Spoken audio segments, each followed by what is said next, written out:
The obsidian dome of the Galactic Council pulsed dimly as the assembled species turned their eyes toward the holographic feed. Not a word passed between them. The silence wasn't ceremonial. It was terrified. The feed, hijacked from an observation satellite near the Perseus Rift, showed something they weren't meant to see. Something impossible. A fleet of ships, black, angular, silent. But they weren't just stealth craft. They absorbed all light around them.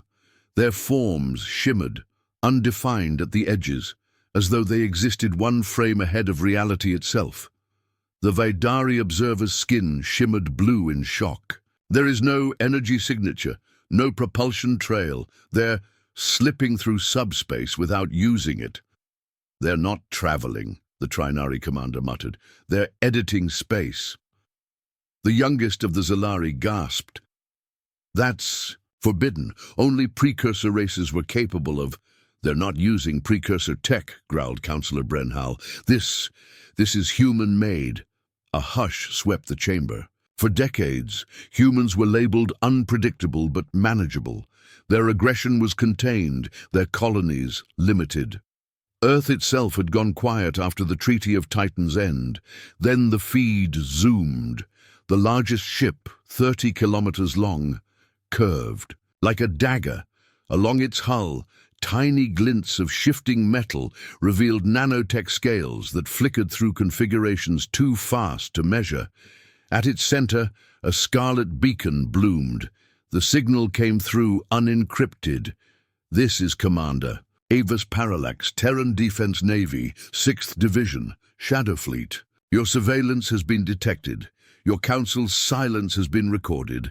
We are not here to negotiate, nor to threaten, only to remind. There was no audio modulation. The voice was calm, cold, human. The Zalari delegate choked out, "Remind us of what?" The signal continued. "You feared what humanity might become if we ever broke. You were wrong." Then a new visual appeared. The warships slowly rearranged, forming an ancient Terran symbol, an eye outlined in graviton lenses, pulsing red. You should have feared what we'd become after. The signal cut. Gasps broke across the chamber. The Guitaran delegate slumped forward, her gills flaring with instinctive panic. "They know we're watching," the Hilari representative whispered. "They let us." "They're not attacking," someone said, more in hope than analysis. "They don't need to," replied the Vaidari archivist. "They already won the moment they appeared." From the corner of the council room, a voice, rarely heard, spoke up. It was the Zernian elder. He leaned forward, arms folded across an armored chest. "The humans disappeared for 60 cycles. No war, no trade, no interference. And we assumed that meant defeat." The hologram replayed the Warfleet's shape as it vanished into folded shadow. "They were building," he continued. "They were learning how to make weapons that can't be tracked, ships that warp quantum law. They don't just bend physics, they redefine it." No one spoke. Then a tremor shook the council floor. Council AI flickered. One word appeared in the center of every diplomat's retinal HUD. Touched. The temperature dropped. No explosion, no attack. But across the chamber, every councillor felt the same sensation, like something cold had passed through them. Not a scan, a sampling. The humans had touched every mind in the room, not to kill, to leave a message. Above Earth, aboard the flagship Virgil, Commander Avas stared out the bridge viewport. Below, Sul shimmered, silent, eternal. Behind her, Admiral Kira Thorne approached. "You said the line. They needed to hear it. Do you think it was enough?" "No." "Then the next phase?" Avas nodded once. "Activate passive field ripple. Let them feel the weight of our presence. Let their instruments fail to explain it. Let their mathematicians break." "And if they act?" Avas turned slowly. Her voice dropped. "They won't act. They'll submit. Because for the first time, they've seen something they cannot control, cannot understand. And worse, something human." Kira looked to the dark matter drives, humming without light. And if they still try? The silence that followed was heavier than any threat. Ava smiled. Then we speak in the only language they left us. Back in the council, the chamber lights flickered. Across 5 star systems, minor gravitational anomalies began to register. Nothing weaponized, nothing destructive, just wrong. Chronometers faltered, FTL syncs jittered, pulsars skipped, and over every embassy, from the Yataran bastions to the Triune archives, one symbol was burned into the sky, the eye. No message followed. Just that. The council watched, and for the first time in recorded history, their collective tongues were still. The lights in the council chamber dimmed, not by order, but as if something in the fabric of the station itself faltered. Some blamed interference. Others suspected sabotage, but those closest to the truth said nothing. The truth was simpler. It wasn't a failure of the system. It was reverence. They had seen the eye. Far above, in orbit around the dead moon, Mizari, Councillor Brenhal stood at the edge of the observation deck, staring into space, unblinking. Behind him, aides whispered, systems updated, translation interfaces flickered, all noise, all irrelevant, because Brenhal was old enough to remember Titan's end. He had seen humans on the battlefield, not just as soldiers, but as something more. Something terrifying, something brilliant. Then Earth had gone dark. No probes returned, no messages were answered, and when scouts were sent, they simply vanished, assumed lost to silence, to entropy. He had celebrated then, but now, his knuckles clenched. They never stopped, he muttered to no one in particular. They just stopped talking. Across the council territories, the reaction was immediate and predictable. On Xylem 4, the Trinari launched a partial mobilization fleet. On Duras Prime, the Elari voted to suspend human intelligence sharing with the Orcs. On Zelari Sanctum, the High Archive summoned an emergency council of historians and quantum modelers. And on every world, research labs flared to life like ancient forges relit. But it was already too late. The weight of the human presence could be felt in every equation. No scientist could balance the new gravity fields. No navigator could explain the spatial distortions blooming like fractures across deep space telemetry. The humans weren't just back, they were ahead. Back aboard the Virgil, the silence of deep space was not empty. It was charged. The bridge of the Terran flagship operated without noise, without chaos, without the frantic urgency of lesser vessels. Humans didn't race. They waited. Commander Avis stood alone near the forward console. Her eyes traced the dimensional folds opening in slow rhythm beyond the hull, tiny wrinkles in space, like skin pulled too tight over old bone. The result of the ripple field. "Report," she said without turning. A lieutenant's voice answered, crisp and steady. Council fleets repositioning, minor FTL fluctuations across sectors 2 through 5, no aggressive postures, defensive protocol activations only. Avas didn't blink. Panic responses, predictable. Admiral Kira Thorne entered the chamber, datapad in hand. "They're running old models on us, subspace listening posts, drive signature triangulations, even trying to intercept our graviton bleed." "And?" Avas asked. "They're finding nothing." Avas finally turned. "Good." She walked to the central display table. The hologram bloomed without command, a map of the galactic core, overlaid with ripple anomalies and fear patterns. Fear patterns weren't speculative, they were measurable. Every council species left neural shadows in subspace, trauma echoes, as human psychologists once called them. The Virgil systems had been tuned not just to observe movement but emotion. Fear had shape now. It moved faster than ships. "Send a secondary pulse," Avas said. Kira frowned.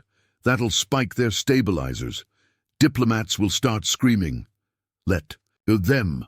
And if someone retaliates? Ava's glanced up. We don't counter, we absorb, like shadow into shadow.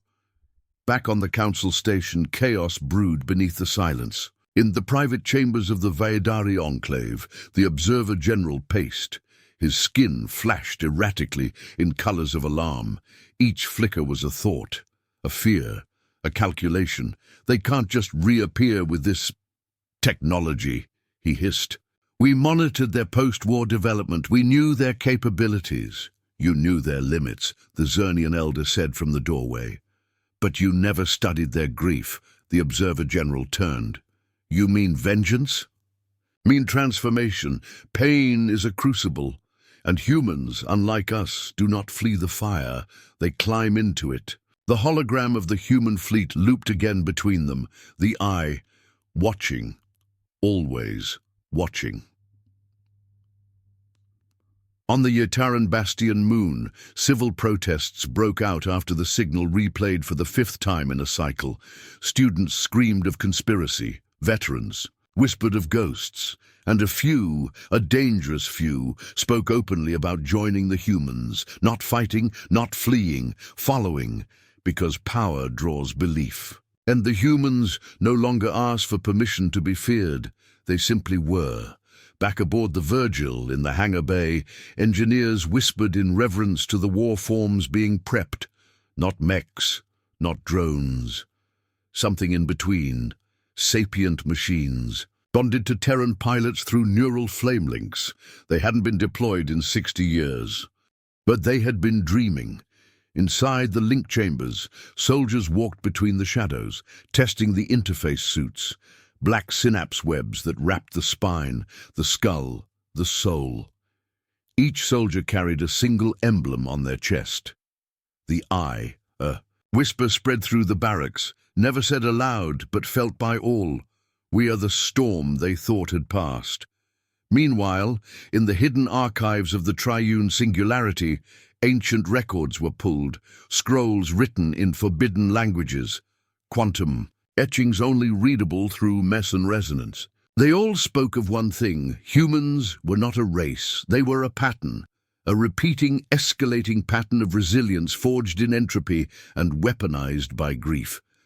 From Earth's ruins to Andromeda's breach, every instance followed the same shape. Suppression, silence, return, revenge. It was not an arc. It was inevitability. And now it walked again, on engines made of black gravity and hulls woven with data older than stars. They came to remind us, the Vaidari observer whispered in his private chamber. He pulled the image. Up again, the eye, pulsing silently above his planet, a message without words, a reminder written in fear itself. Then a soft ping echoed through the chamber. New anomaly detected, a second fleet, larger, unregistered. Human, but no signal, no message, just one ship at the edge, and from its hull a single sentence burned across the stars. We remember the treaty. You broke it. We rewrote the terms, far beyond the Council's core systems, where starlight struggled against dark matter. Currents and even time seemed reluctant to pass. A single ship drifted. It was not part of any known registry, not tagged by any beacon or alliance, but its presence bent the void around it like heat distorting the air. And inside it, silence reigned until a voice broke the still. Status! The query echoed through a dim command chamber where no lights shone, only subtle pulses of data lines snaking through matte black alloy. No crew answered, not with mouths but with thought. The ship was its crew. Synchronization at 97%. Remaining. Nodes calculating backflow inertia from last passive wave. No resistance detected. The voice belonged to Lyra Aeon, tactical synchronist for the Phantom Division, human mostly. She stood alone, or appeared to, but the walls around her were laced with consciousness, with living quantum mesh that remembered her pulse from birth. Council. Response matrix? She asked. Another pulse. Divergent, replied the ship. No consensus. Some mobilize, some freeze, some doubt what they've seen. Lyra let out a slow breath. That was expected, that was desired. We proceed to step 3. Confirmed, the ship replied. She didn't give further orders. It wasn't necessary. Step 3 had been written into the mission 2 decades ago during Earth's silence, a phase most of the galaxy interpreted as retreat. But they had been wrong. Silence wasn't surrender, it was the sound of sharpening. From her post, Lyra initiated a drift correction, using a propulsion system that registered as vacuum fluctuation. Impossible to track unless you understood 0 point. Bleed mechanics. And the Council didn't. Their best scientists still treated dark matter as elusive dust. Humans had made it home.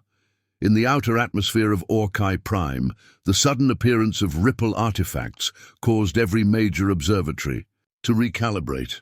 The sky fractured, not physically, but conceptually. Multiple realities bled for a millisecond into one another. Stars duplicated, vanished, then returned with minuscule divergence. To the Council, it was noise. To humanity, it was language. The symbols returned, not messages, not demands, but patterns. Patterns no non-human algorithm could decode. But those who dared to analyze them started to see the edges of something, like teeth beneath water. On the Triune Observation Array, a breakthrough occurred. A low-level technician noticed the graviton echoes formed musical ratios. When transcribed to audio and slowed down, the waveforms resembled ancient human compositions, Beethoven's Ninth, fragments of whale song, old jazz improvisations, not aggression, a declaration of identity. Back on the Virgil, Commander Avis Parallax stood in the core data vault with Admiral Thorn beside her. Holograms of every Council species flickered in 3D projection. A summary of diplomatic stances, power tiers, neural combat susceptibility, memory resilience, and xenopsychology. They'll try to negotiate, Thorn said. Eventually. Avis nodded. They always tried diplomacy once fear saturates their ranks, but not before. Should we engage? Avis turned her gaze to one species profile, Vedari, psychologically rigid, prideful, known for xenocentric superiority complexes. During Titan's End, they had led the subjugation of Earth's outer colonies, and when the armistice was signed, it was the Vedari who refused to return Earth's genetic archives. No, not yet, Avis said. They still believe they're the apex. Let them cling to that. Let them meet the abyss in their own reflection. Outside the human fleet, a strange new distortion was born. Not visual, not gravitational, emotional. 1,000 light-years from the Virgil, on the moon Cadris IV, a young Ilari diplomat collapsed mid-speech. He awoke screaming. When sedated and asked what he'd seen, his only reply was, "The eye opened behind my..." Your thoughts? There had been no transmission. No signal breach, but the human fleet had tested their newest protocol, Project Thaumatos. It wasn't a weapon. It was a presence, Ava's voice whispered across encrypted channels, audible only to human. Operatives embedded across allied systems. Let them feel us not as conquerors, but as inevitability. The difference matters only to history, and we won't write it with words. The embedded agents, silent ghosts, abandoned sleepers who had stayed hidden for decades, activated Phase 1. Not sabotage, not war. Seed pulse. Across. Neural networks, Council AIs experienced memory dilation. Core servers reprocessed ancient Terran art as malware. A painting of Goya caused a Council observatory to shut down. A fragment of Shakespeare's sonnet froze a super AI mid-cycle. Even the word human began registering as a Category 4 anomaly in xenopsych databases. And yet, no demand came, no war declaration, just wait, just pressure. the Zernian elder, stationed aboard a deep void monastery beyond the galactic reach, stared out into the stars. His people had survived every galactic collapse. They had seen gods fall, species rise and burn in centuries. But what approached now he could not name, only feel. "Do you understand what they've done?" he said aloud, though no one sat with him. "They have made peace a memory, and turned silence into prophecy." Back in the heart of Council Central, panic gave way to preparation. Emergency summits were called, new alliances formed, military doctrines rewritten overnight, and in a secret chamber under Council archives, 3 delegates prepared something ancient, forbidden, a box carved from the bones of a dead star, sealed by quantum oath, only to be opened if extinction loomed. Inside it, remnants of precursor tech, salvaged from ruins. Even the humans never dared approach. They would not be outdone, they would fight back. But none noticed the small camera, molecular in size, hidden behind a structural lattice in the ceiling, recording, transmitting to the Virgil, where Ava's parallax watched silently. No anger, no alarm, only certainty. "They open their last hope," she said. Thorn tilted her head. "Should we stop them?" "No. Let them open it. And if it works?" Ava's smiled. "Then we learn from their gods the same way we learned from our pain, by surviving them." And far away, on a world that didn't appear on any map, a black obelisk opened its eye. Watching, waiting, listening for the next lie. Beneath the fractured skies of Threxion 5, where twin suns once bathed its oceans, in soft lavender, the light now shivered, not with heat or storm, but from uncertainty in space itself. Something was wrong with the stars. They flickered like old candle flames, as if being watched disturbed them. On the orbital defense ring, Councillor Brenhal stood rigid before the planet-wide shield's diagnostic terminal. The Vedari security chief beside him barked updates into the air. None of them made sense. Shield harmonics destabilized. Outer sensors detecting inverse particle swell. Propagation is mirrored? Mirrored how? Brenhal growled. Reality. Vectors are folding backwards, sir, like space is remembering something wrong. Across the galaxy, across every outpost, observatory, vessel, and data relay, the same errors bloomed. Core processors choked on paradoxes. Calculations fed into themselves. Chronometers slipped a few milliseconds at first, then whole seconds, then reversed. Not an attack, a redefinition.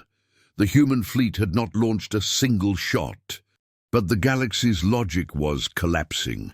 Back aboard the Virgil, Ava stood in the reflection chamber, an inner sanctum designed not for meditation, but for truth. Truth under stress.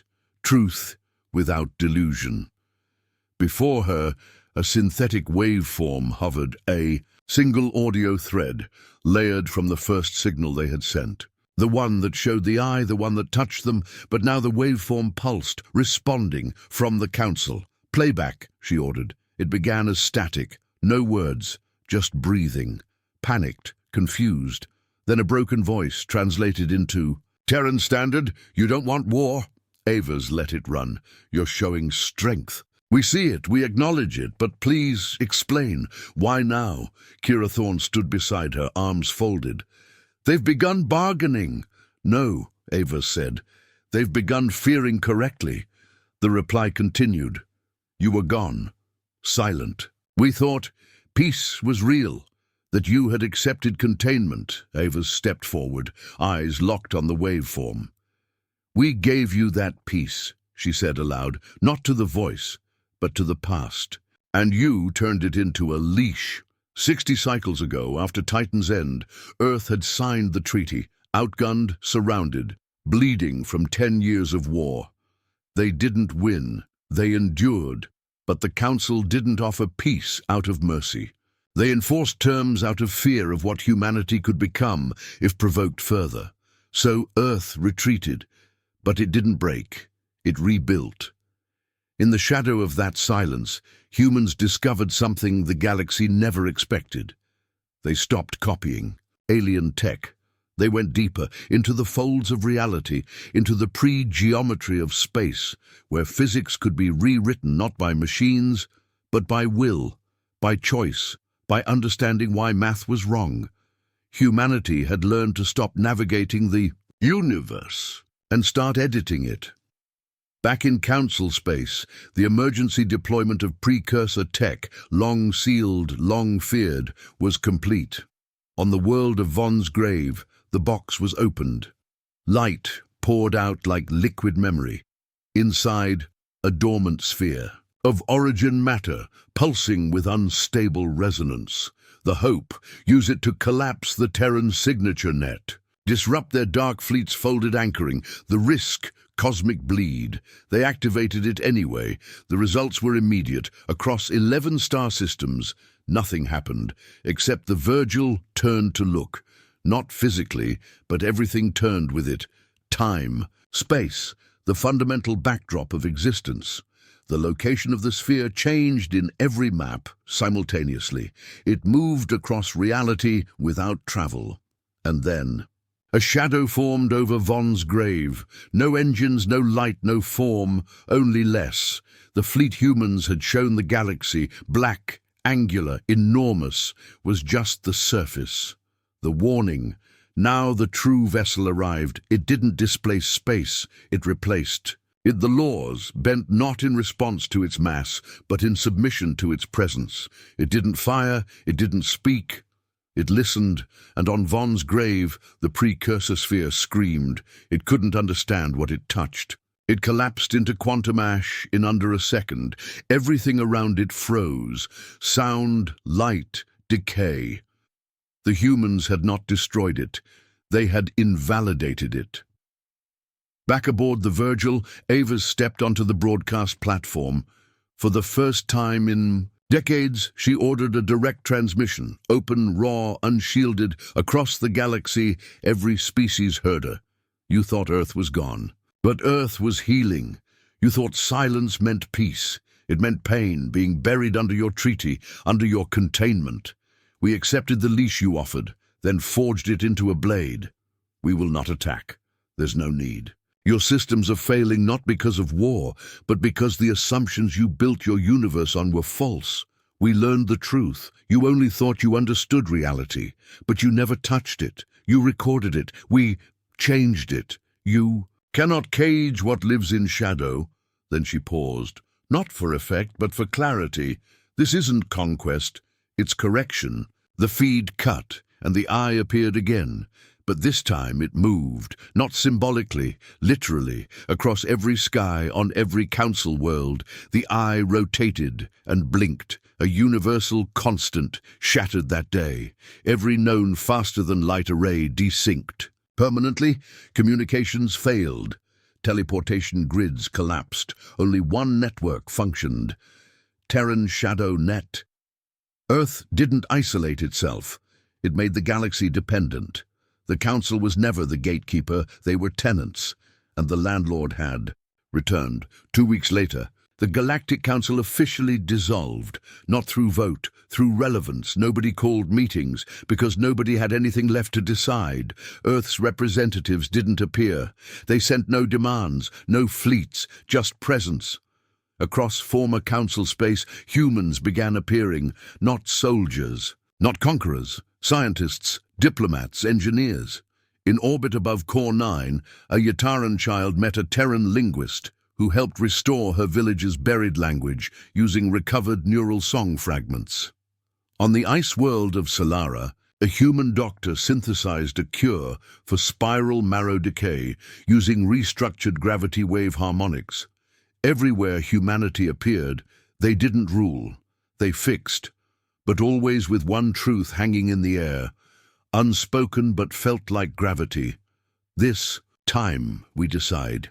One cycle after the blink, the Zernian elder, now blind, sat beneath a collapsed star bridge on his own world, listening to the changed wind. A small shadow approached. Human. Young. He didn't look up. have you come to conquer?" "Me?" he asked. "No," the human replied. "We came to listen." "To what?" "To what you remember." And the elder wept, not from fear, from relief. Humanity had returned not to punish, not to dominate, but to end the age of lies. The galaxy would never forget the day the stars blinked, not because of destruction, but because for the first time in memory, they saw something greater than power. They saw truth, carried on dark matter wings, delivered by human hands, and branded with an eye that never closed.